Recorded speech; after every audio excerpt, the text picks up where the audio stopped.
Sometimes men doesn't want to see scary things. If I can give birth here and say, as you're my husband, just sit here, you'll faint. You'll faint. So, especially on women, you women they have a womb cancer most of the time. Because we do the pap smear, that's where we got it. Some they come complaining of lower abdominal pains. You might have a premature birth. Those are the babies that are born before 37 weeks. So those children that are prone in infections, respiratory tract infection, they have a difficulty in learning. They've got a So this is Talk Show Podcast with Uncle B. We're so glad that we are live again, coming to speak to you guys, as we always speak to you. That is why, when you are given something to speak, you must always speak and voice that out. Of course, today we are honored. It's a great privilege to have our ma'am here, Miss Nomlindo Ngomane. How are you doing, ma'am? I'm fine, thanks. And you? I'm also good. How are you feeling about this day? No, I'm feeling great. You're feeling great? Yes. You're feeling great? Yes. I'm sure you're feeling great? Yes. That's great. So as you hear her, she's saying that she's feeling great to be here today. And I believe, of course, as you can see, the uniform says it all. So, but I would like to just tell us about yourself. Let our viewers know out there, when we are speaking about Nomlindo, who are we speaking about? You're speaking about a lady or a woman who is a professional nurse. Okay. Working in all streamlines that we have in our facility, which is a chronic, antenatal, attending those women who are pregnant and children coming for immunization or else if they are sick.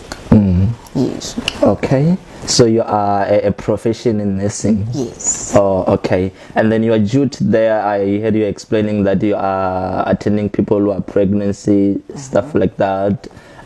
So the passion that you have, because I believe at some point, people who are pregnant, they are too moody. How do you tend to attend such people in their moody moment? Maybe let's take your participating, maybe talking with them, how do you have that passion to take care of them?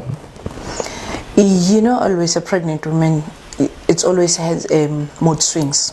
Okay. So for you to be able to interact with her, to explain whatever you want to explain or whatever the communication you'll have, you need to remain calm always.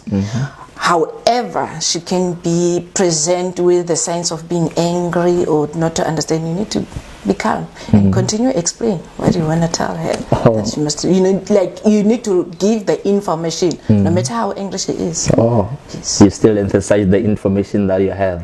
Oh, okay. Yes. That is very great. So what makes you, we want to know, as we'll get to the context of our interview today, what really makes you to choose the career of becoming a nurse or a profession in nursing? I love helping. Oh, you love helping? Yes. Okay. I love helping a lot. And I love to explain, giving more information, the information that I know that can help you. And I believe that information will help you to choose. Yeah. So I like helping a lot. So the reason why you choose nursing is because you love helping people. Yes. You're not feeling... I'm that person who is caring too much. I care a lot about other people. Wow. Wow, very great. As you heard her saying that she loves caring about people, she's one of the person who care most about people, and also she cares about you. That is why we are here today, to come and give information. I believe sometimes it takes a certain knowledge that you can let people know about it. How can they maybe maintain their healthy lifestyle? It's not always about giving people medicine for them to be healed, but the knowledge, which things to avoid, which things to attain, which things not to do. I believe it also helps people. So our viewers, I believe it will be very interesting topic because there are little topics that we're going to discuss about with our professional nursing here. So which qualifications that you obtain in order for you to become a professional nursing? Because I believe maybe you'll be helping some of youth people there who want to be who want to become nursing. Okay, before, during our time, there was no specific, let me say, specific subject or something. Okay. But now, all they want is mathematics and biology. So, but to become a professional nurse, first thing, before you tell yourself that you want to be a professional nurse, you need to understand and to know what are you going to deal with, what are you going to come across. Then you'll take a decision to be a nurse. Then you have to attend colleges. There is Mpumalanga College of Nursing. If you are lucky, you apply there. You could get an admission there. But in my case, I did it like I was breaking in between.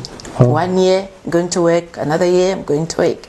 So until I reach the position of a professional nurse. And how many years did it took you to become a professional nurse? It took me 4 years. It took you 4 years. So you only did what we so called an auxiliary. Yes, I did auxiliary nurse. Then I came and do an enrolled nurse. Okay. Then I came to do bridging that lead me to general nursing, which is a professional nurse. So lately in 2019, I've obtained the diploma in midwifery. Wow, so great, so great. Wow, it's very much great. Like, so it took you almost like how many? Plus minus 5 years. Plus minus 5 years. Wow. So by the time like it took you plus or minus 5 years, you're already working as an auxiliary nurse before you do an enrolled nursing. Yes. Oh, okay. So but you still have that goal, you want to achieve something ahead of you. Yes. Wow, so very great. I believe like also somebody there, you know, education, it doesn't end. Like I believe some of our youth generation and our communities, that is something that we are doing. And as we heard our ma'am explaining, she was already qualified as an auxiliary nurse, but she went ahead to do an enrolled nursing, of which I believe somebody can take like what she have gone, the journey that she have gone through, it can also help you. So in nursing department, I believe like in work, each and every department, there is always circumstances that you will come across. In this department of becoming a nurse, yes, of course, you have explained that you care about people, but what are the challenges that you came across in your working place? The challenges that I came across when I became a nurse, you know, when seeing a patient who's older, your father's age or mother's age, you need to bath that patient. Okay. From head to toes. Culturally, it affects you. How am I going to bath this lady, this man? You understand? And then here comes a patient passed away. You need to lay out that patient, knowing very well this person is normal. But I have to lay the patient. I have to wheel him or her to the mortuary. It's difficult, most especially if you've never seen that. It's your first time to see them. It's very, very difficult. At some point you find yourself not able to sleep. The picture's coming back, the picture of bathing the lady, and you know tomorrow you are going there, you are going to find another one or the same patient. So it's very difficult, but when you get used to, you become fine. It's very tough. Like it's very tough. So like how there is no day whereby maybe you end up compromising, you know, maybe this is not my work, though you said you love taking care of people. But what you come across now, like seeing pictures of people maybe who you treated and some they end up losing their lives, I believe it's not an easy thing. Like, so is there no day that you compromise and think, no, this one I think it's not my work, I need to change? While I was training for auxiliary, it came across my mind that now this I cannot do it. But when I sleep, there is this thing: remember who you are. Remember what you wanna do. You are going to pass this thing. it's fine. So I went there with that mind that I want to do this. At the end, I want to own my own clinic. Wow. Continue with the work. Wow. Yes. So it's one of the vision to one day you own your own clinic. Wow. Very great. We celebrate that, and we believe it's yet to come. So like let's take, maybe you are treating a person, maybe the person have blood or something like that. Is it not affecting you? Maybe sometimes you reach home and let's take, you are having your meal there and those memories, they begin to come back. What's happening? When you are used to, it doesn't. But like I said, when I was training for my auxiliary nurse, it does. You might spend a week without eating, because there are some of the wounds, they are way much infected that you can see even maggots moving around. So when you picture that maggots, you won't eat rice for a long time. You won't use mayonnaise for a long time and tomato sauce. But when you get used to, it's nothing. I just do what I'm doing now, dressing your wound, then wash my hands and go to the kitchen and eat. And I will even talk about it while eating. It won't affect me. Yes. I believe now when you said you love taking care about people. I believe, like, if you are a person in the department that you are and you just went there for salary, I don't think you can even take 2 months being there. You won't make it. You won't make it. No, you won't make it. Otherwise, you will have problems. Even patients, they will know this one. No, we cannot get to him or her. But if you are there to help, you'll make it. You'll make it. Yes. Wow, guys, there is something that we have caught there, and I believe we need to learn. Every goal that you want to achieve, have passion for it. Because if you're not going to have passion for that goal, you're not going to make it, as our ma'am, she have said so. If it means you want to be an engineer, have passion to fix cars, for an example. Because unable to have passion for a certain goal you want to achieve, it's gonna be tough out there. So thank you for the knowledge that you are busy giving. I believe like 2 or 3 people, even more than that, they are going to learn, and I believe their lives will change. So checking on the, there are certain challenges that we come across in our communities that we are living in. And as like we are not having maybe qualifications, we don't have knowledge, how can we attain those problems? That is why we are here today with you, to come and obtain the knowledge so that we can go and give it out to them. We tend to look like on mostly what is killing our youth in our community. And one of the major things we find that it's a teenage poverty. So we want to understand, I believe, like you can help out to children over there. And I would like that whenever you are addressing this issue, you address both girls and boys, because it might happen at some point you address only guys, but it's boys who have problem more than girls.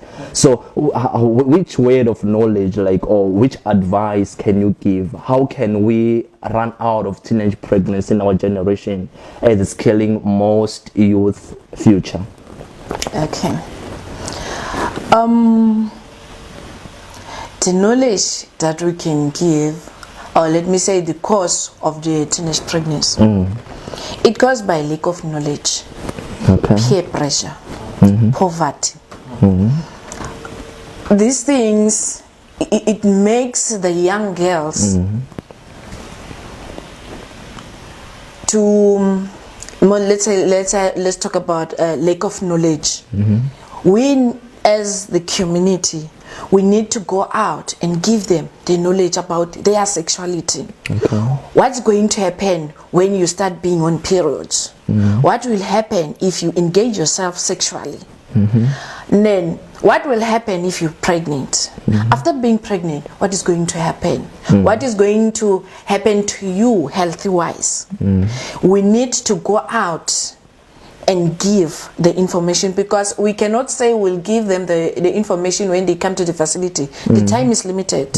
Yes, right. We give, sometimes we don't even give. You partially give at some point. But the most important thing is to go out there and give them the information. Number two, we need to encourage them. If they know that they're sexually active, they need to come to the facility.